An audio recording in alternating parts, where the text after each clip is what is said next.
बॉलीवुड में कई ऐसे कलाकार हुए जिन्होंने फर्श से अर्श तक का सफर तय किया। चंद फिल्मों में काम करने के बाद उन्हें नाम, शोहरत, पैसा सब हासिल हुआ। कुछ ऐसा ही 90 के दशक के उस हैंडसम एक्टर के साथ हुआ जिन्होंने शाहरुख खान, अक्षय कुमार से लेकर अजय देवगन तक के साथ काम किया और इन्हें कांटे की टक्कर भी दी। आज बात एक ऐसे अभिनेता की जिनके सिल्वर स्क्रीन पर आते ही लड़कियां दीवानी हो जाती थी। इनका चॉकलेटी फेस उस दौर की किसी भी म्यूजिकल मूवी के लिए फर्स्ट चॉइस हुआ करता था। इस अभिनेता पर ढेरों ऐसे गाने फिल्माए गए हैं जिन्हें लोग आज भी गुनगुनाते हैं। अविनाश वधावन बॉलीवुड के उन सितारों में से एक है जिन्होंने अपनी पहली ही फिल्म से बॉलीवुड में खास पहचान बना ली थी। लेकिन एक गलती इंसान को अर्श से फर्श पर ले आती है और वही गलती अविनाश ने की और चमकता हुआ करियर एक झटके में बर्बाद हो गया और वो बॉलीवुड के गुमनाम हीरो की लिस्ट में शामिल हो गए। ऐसे कलाकार भले ही टैलेंटेड क्यों ना हो, लेकिन एक वक्त के बाद उन्हें ऑफर्स कम मिलने लगते हैं। क्या आप जानते हैं जिस एक्टर के लिए हजारों लड़कियां अपना दिल लुटाए बैठी थी, उसी की पत्नी ने उनकी जिंदगी बर्बाद कर दी। एक दौर में जिसने 40 फिल्में एक साथ साइन कर रखी हो और समय के अभाव में जिसने फूल और कांटे जैसी फिल्म छोड़ दी हो, उसे रातों रात देश छोड़कर भागना पड़ा। सालों तक लोगों को पता ही ना चला कि ये एक्टर कहाँ है और इनका करियर पीक पर होने के बावजूद खत्म हो गया। ये कहानी है 90 के दशक के मशहूर अभिनेता अविनाश वधावन की, जिन्हें बॉलीवुड के सबसे हैंडसम अभिनेताओं में शुमार किया जाता है। चलिए जानते हैं अविनाश वधावन के इंजीनियर से सुपरस्टार बनने और फिर उनके बर्बाद होने का हैरान कर देने वाला सच। 90 का दशक फिल्मी दुनिया के लिए एक बदलाव वाला दशक था, जिसमें बहुत से स्टार उभर रहे थे, जिनमें से एक थे अविनाश वधावन, जो कि बहुत तेजी से कामयाबी पाते हुए आगे बढ़ रहे थे। हालांकि अविनाश का फिल्मी दुनिया से दूर दूर तक कोई नाता नहीं था। फिर उन्होंने अपने लिए फिल्मी दुनिया के रास्ते कैसे खोले, आइए जानते हैं। अविनाश वधावन का जन्म 2 नवंबर 1968 को मुंबई में हुआ था। इनका असली नाम राकेश कुमार वधावन था। अब वो राकेश से अविनाश कैसे बने, इसे आगे बताएंगे। अविनाश एक साधारण लेकिन पढ़े लिखे परिवार से ताल्लुक रखते थे। यही वजह थी कि अविनाश भी पढ़ाई में बहुत अच्छे थे। उनके पिता उन्हें एक इंजीनियर बनाना चाहते थे। अविनाश शुरुआती पढ़ाई करने के बाद इंजीनियरिंग करने दिल्ली आ गए, लेकिन किस्मत को शायद कुछ और ही मंजूर था। अविनाश पढ़ने में भले ही तेज थे और इंजीनियरिंग भी कर रहे थे, लेकिन उन्हें फिल्में देखने का भी बहुत शौक था। फिल्में देखने का ये शौक कब उनमें अभिनेता बनने का ख्वाब संजोने लगा, ये शायद खुद अविनाश को भी मालूम न चला। और इंजीनियरिंग करने के बाद उन्होंने अभिनेता बनने की ठान ली। इंजीनियरिंग की पूरी पढ़ाई करने के बाद वो अपने घर पहुंचे और घर वालों के सामने अपने दिल की बात साफ साफ रख दी कि वो अभिनेता बनना चाहते हैं। अविनाश के घर वालों ने उनकी जिद मान ली और उन्हें इजाजत दे दी और अब वो बॉलीवुड में जाने का रास्ता खोजने लगे। उन दिनों अक्षय कुमार भी फिल्मों में काम करने के लिए स्ट्रगल कर रहे थे। दोनों की मुलाकात हुई और ये मुलाकात दोस्ती में बदल गई। दोनों साथ में रहने लगे और डांस भी सीखने लगे। अविनाश का स्ट्रगल रंग लाया और उन्हें एक फिल्म मिल गई जिसका नाम था प्यार हो गया।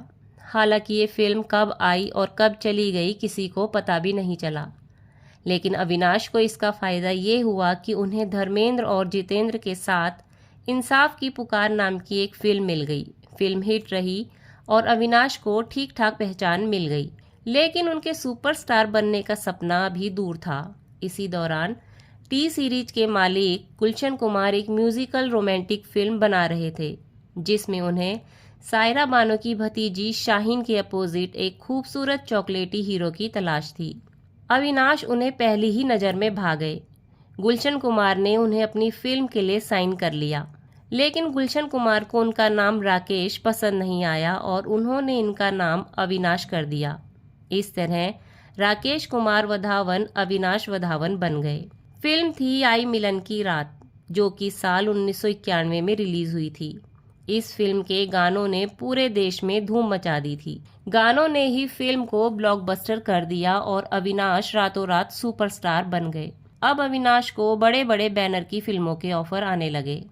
इसके बाद राजेश खन्ना के साथ रुपए 10 करोड़, महेश भट्ट की हॉरर मूवी जुनून, दिव्या भारती के अपोजिट गीत और आयशा जुल्का के साथ आई फिल्म बलमा ने अविनाश के करियर को बुलंदियों पर पहुंचा दिया।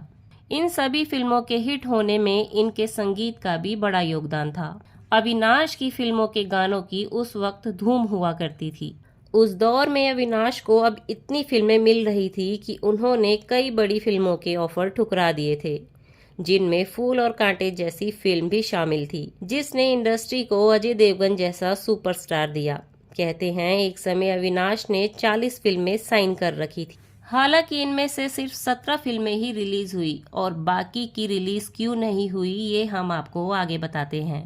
अविनाश की कुछ और फिल्मों की बात की जाए तो उनमें मीरा का मोहन, पुलिस और मुजरिम, दिल की बाजी, परवाने, धनवान, आजा सनम, शोहरत, पापी गुड़िया और फूल बने पत्थर जैसी फिल्में शामिल हैं। लेकिन लगातार कामयाबी की सीढ़ियां चढ़ रहे अविनाश की जिंदगी में फिर कुछ ऐसा हुआ जिसने उनका फिल्मी करियर ही नहीं बल्कि निजी जिंदगी भी तबाह कर दी, और इसकी वजह कोई और नहीं बल्कि खुद उनकी बीवी थी। दरअसल करियर के पीक पर चल रहे अविनाश को एक मॉडल से प्यार हो गया था। उसका नाम था छाया।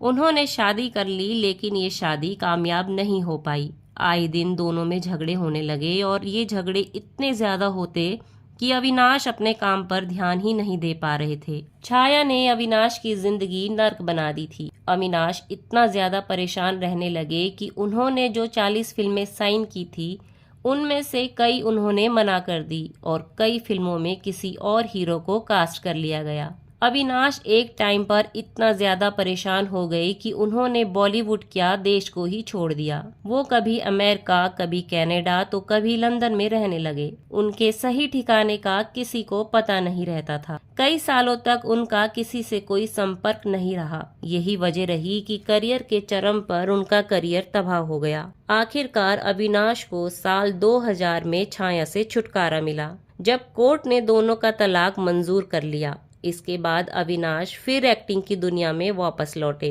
पर तब तक बहुत देर हो चुकी थी। बॉलीवुड बहुत बदल चुका था।